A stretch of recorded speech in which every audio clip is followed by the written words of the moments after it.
Today, we discuss the acquisitions and mergers that have taken place in the Middle East and North Africa over the past period. Specifically, according to experts, we may witness more mergers and acquisitions, especially in light of the monetary policy that we may see lowering interest rates in the upcoming period. So let me open this file with our guest, Mr. Ziad Awad, CEO of Awad Capital. Welcome, Mr. Ziad.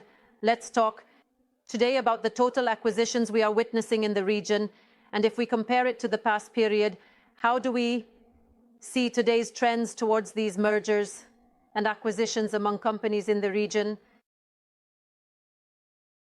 Today we see that the amount of mergers and acquisitions in the region could reach a record level compared to previous years.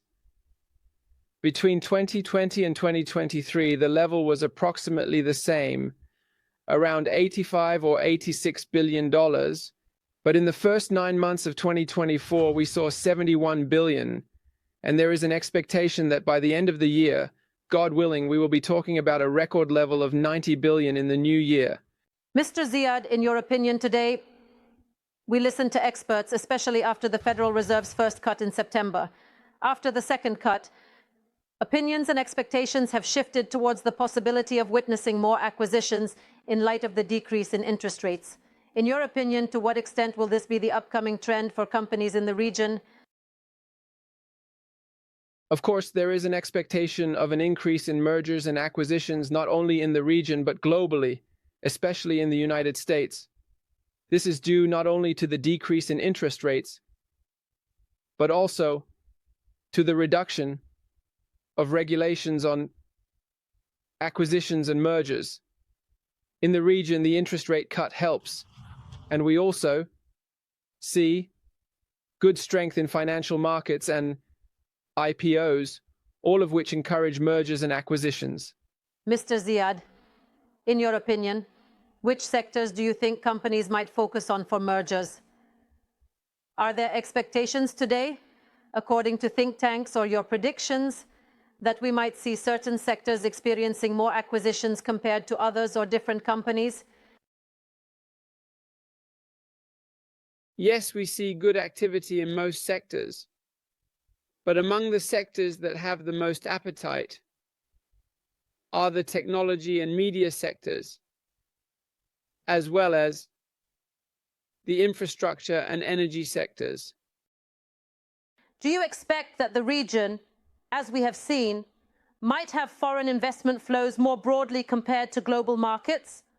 Also, do you think we might see a greater trend in the region in these operations compared to other global markets in the upcoming period? Yes. Regarding the acquisitions and mergers happening in the region, the percentage of cross-border mergers and acquisitions increases year after year. In 2022, it was 66%.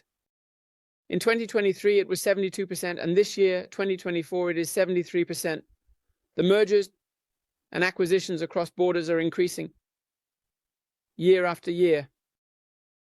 Mr. Ziad, we look back and observe the mergers that occurred in the region. Specifically, let us choose some companies, particularly in the banking sector. These entities have effectively formed large entities today. And even if they are listed in the regional markets, they represent a significant percentage within the index of this market.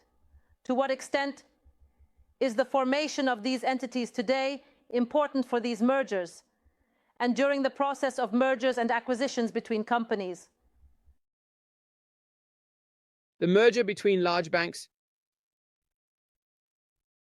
is the same thing we see in developed markets, whether in the United States, the United Kingdom, or France. The number of banks we had in the region, whether in Saudi Arabia or the UAE, was somewhat high relative to the economy.